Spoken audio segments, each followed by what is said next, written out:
Good morning, everyone. Morning. It's great to see you today. We're here for our grand ceremony for the San Francisco Church and also for the 140th anniversary of our founder's passing. I had the pleasure of being in Japan on the 140th anniversary on October 1st, and the saying that I heard is for us to remember to realize Kami-sama, to think about Kami-sama, think about Kami-sama's blessings that we receive all the time, and to appreciate Kami-sama's blessings, and then to pay it forward. When we realize Kami-sama's blessings and appreciate Kami-sama's blessings, I think it's a natural human tendency to want to give back, to repay, to return the blessings that we receive from Kami-sama. And so today, I have the pleasure of introducing Hae-sung Gehring from the Konko Church of Portland, who I've had the pleasure of listening to and who I really feel that he has a connection with Kami-sama, and he has a way of expressing how we pay it forward, how we express our appreciation to Kami-sama. And so, Hae-sung, welcome.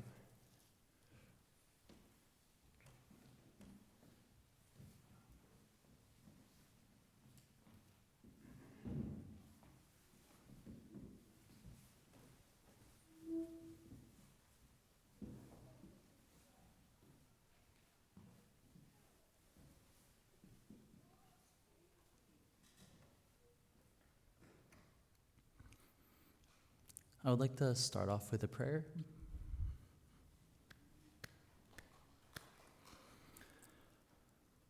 Kami-sama, thank you for gathering your children, these believers here today. May this time we share together honor Konko Daijin, whose unshakable faith is our foundation. We give thanks for the countless ways you led, spoke to, and used Konko Daijin to show your divine care and love. May our hearts be open before you, open to receive your blessings, open to sense and feel your closeness. We can see Konko Daijin's faith lives on today all around us, in our senseis, in our prayers, in our goyo, and every believer here. May we always know you are with us. May our lives reveal the love and hope you have given to us.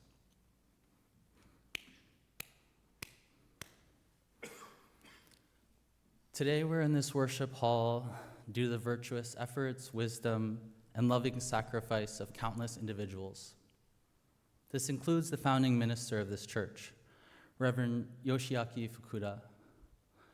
After founding this church, and after being sent to the camps and labeled as dangerous by the US government, and after being interned an extra 2 years while petitioning against the deportation of Japanese Peruvians, Fukuda Sensei returned to the church and spent his last years petitioning Eisenhower for the reclamation of all property lost by Japanese Americans who were sent to the camps.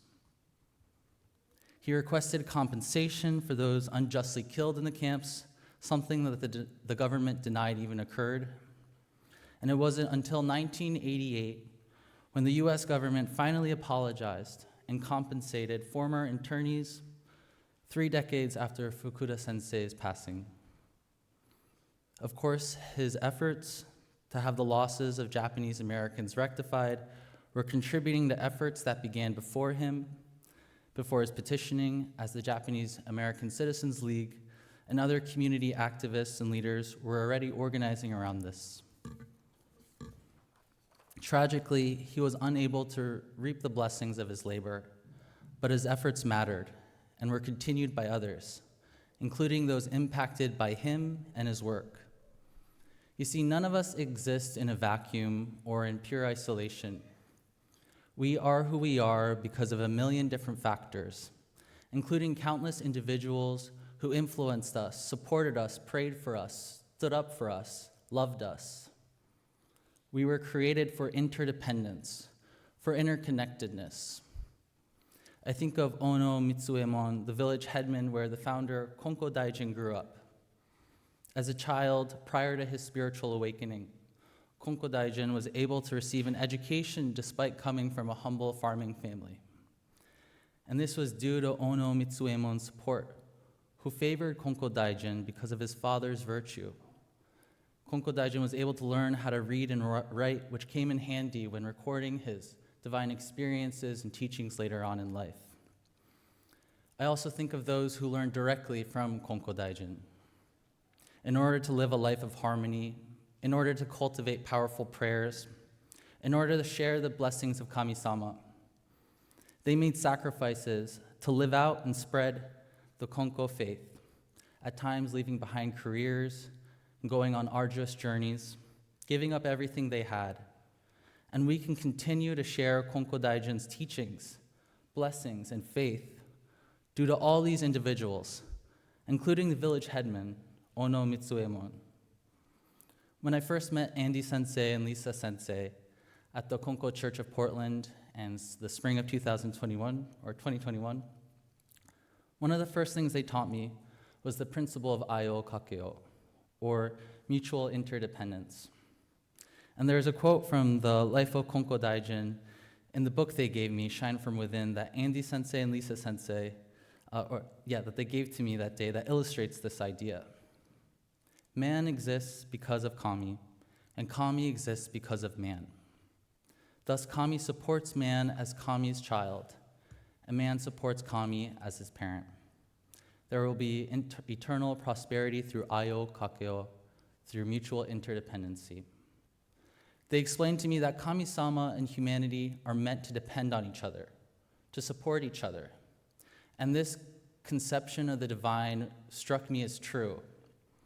Kami-sama doesn't need us to live in fear and trembling in order to love us and work miracles for us. Kami-sama simply loves us, wherever we are in life, and wants to work together with us. And as Kami-sama desires this interdependent relationship with us, humanity, Kami-sama also desires for us to live this out in the world with each other. Like any parent, Kami-sama wants us, Kami-sama's children, to help, support, and stand up for one another, to work together, to do what is necessary to live in harmony with each other.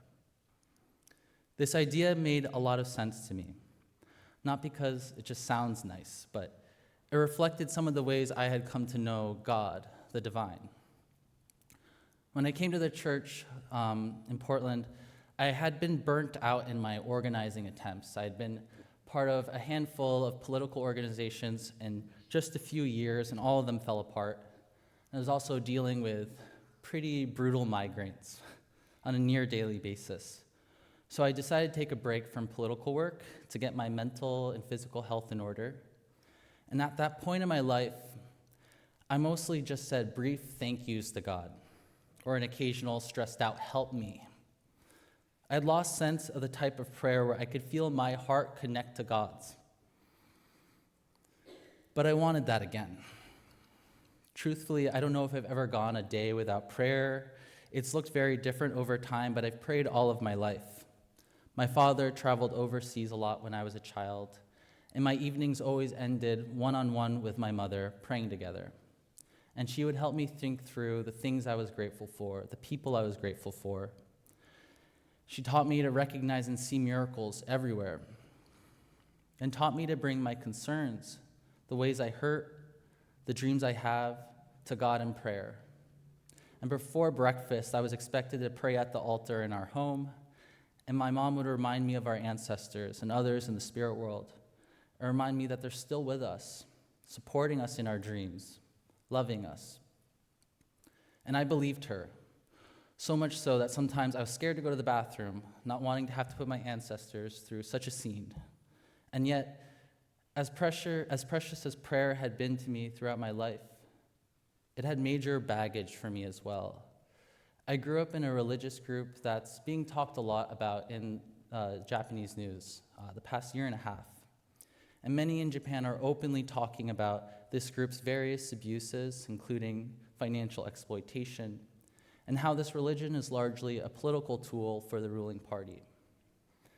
The government is currently in the process of legally dissolving this organization. And for many reasons, I have strong misgivings about this institution. There are things that I'm still healing from that I experienced in this group. And I started my own process of leaving this religious group after I had a spiritual experience as a teenager with Jesus. And it's hard to describe, but even though I've prayed all my life, I talked to Jesus and I felt heard by God. So for 5 years or so, I was in different Christian communities, often running prayer meetings. And as I continued down a path of religious activity, I often ended up in churches where prayer and faith were weaponized against people, whether that was praying for people's sexual orientation to change, or praying to restore this nation as a Christian country. And so after a while, I drifted towards more progressive types of churches. But even then, I began to recognize that my own faith was more about my inner life than about the world, about creating harmony outside of ourselves and our churches. So I got involved in political work, desperately trying to find out how to do just that. And at times I had other people of faith who I organized alongside with, who would pray with me and who understood that component of my life and supported me in it. But after a while, spiritual devotion became somewhat irrelevant to me.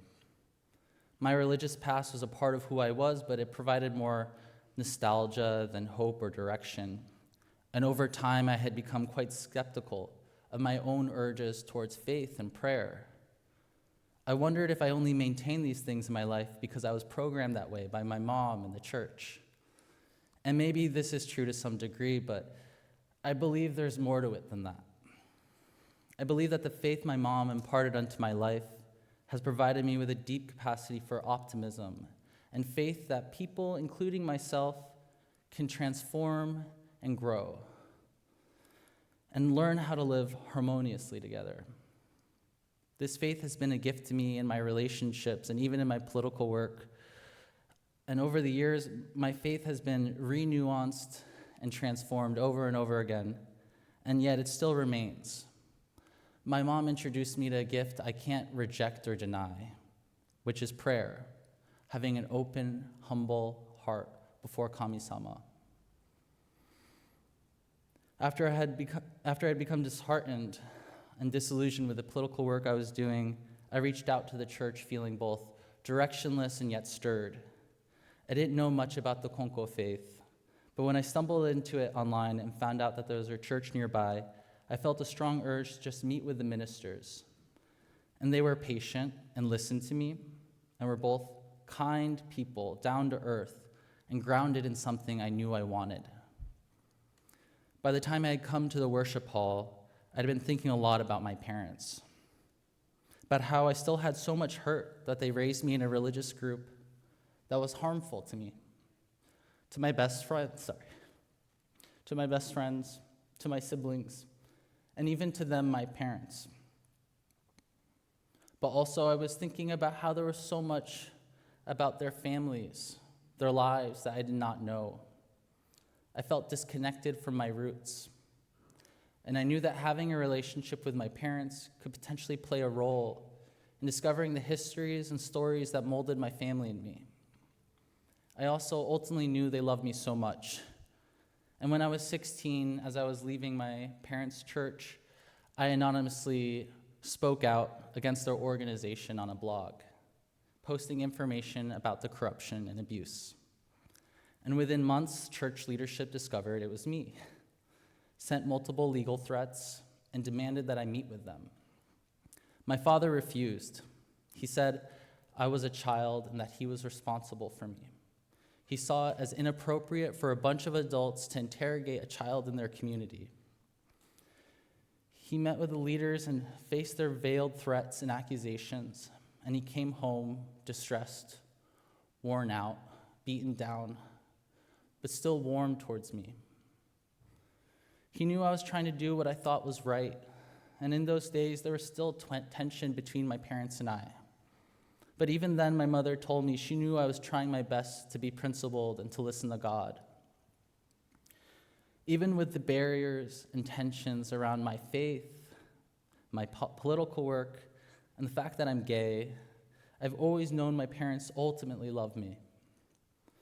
And as I began to seek harmony with Kami-sama and myself, I began to seek harmony more intentionally with my parents.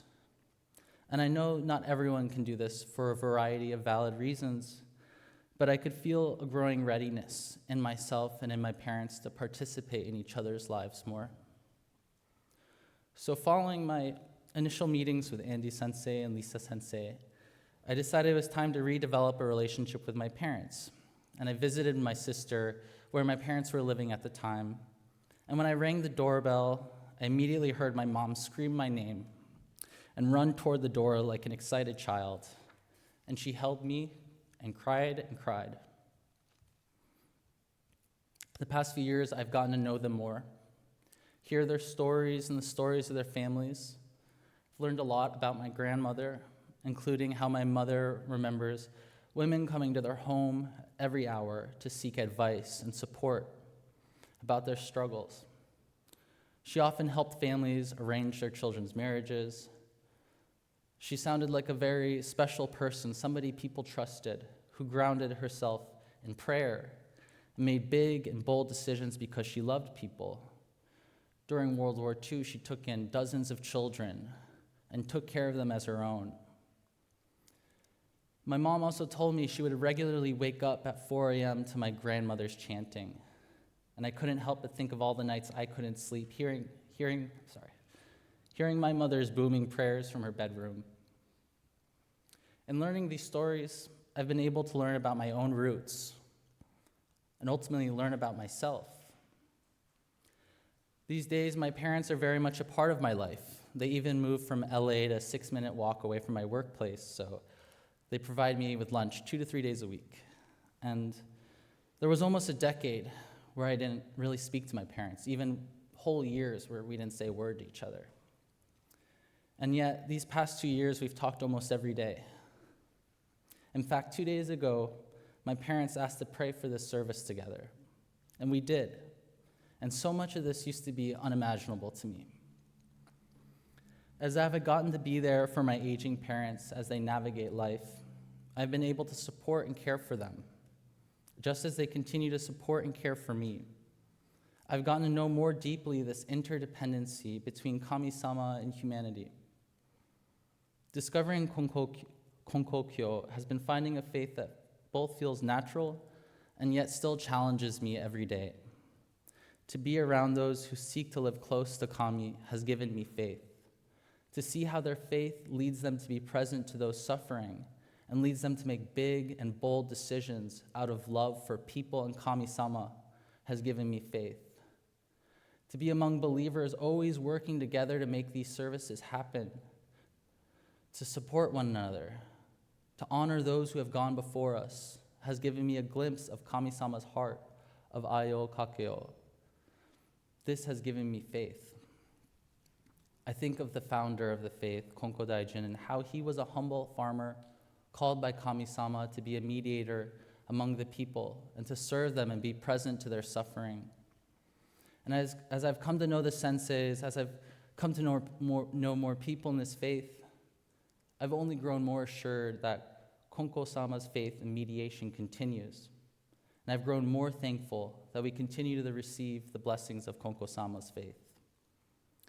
There's a quote from The Voice of the Universe: "Faith is when the follower and Kami become close. Faith will fade if you stand in fear of Kami. Stay close to Kami. Kami is always close. Kami is for you. Kami does not want you to obey out of fear. Kami, with the support and communion of the Mitama spirits, wants to support us all to know the fullest life, one of mutual interdependency. I believe that is both Kami and humanity's deepest desire, and that Kami-sama will help us create such a world where we all can depend on each other, where loving your neighbor is easy and natural. That path, though, may not always be easy. But when leaning on Kami-sama, grounded in prayer, I assure you that you will find a flow, a confidence in Kami-sama, a living and active faith. May we know that we stand on the shoulders of so many, including our ancestors and those who struggled to build a better world. May we live close to Kami-sama, doing what we can to live in harmony with Kami's children and this earth. Thank you.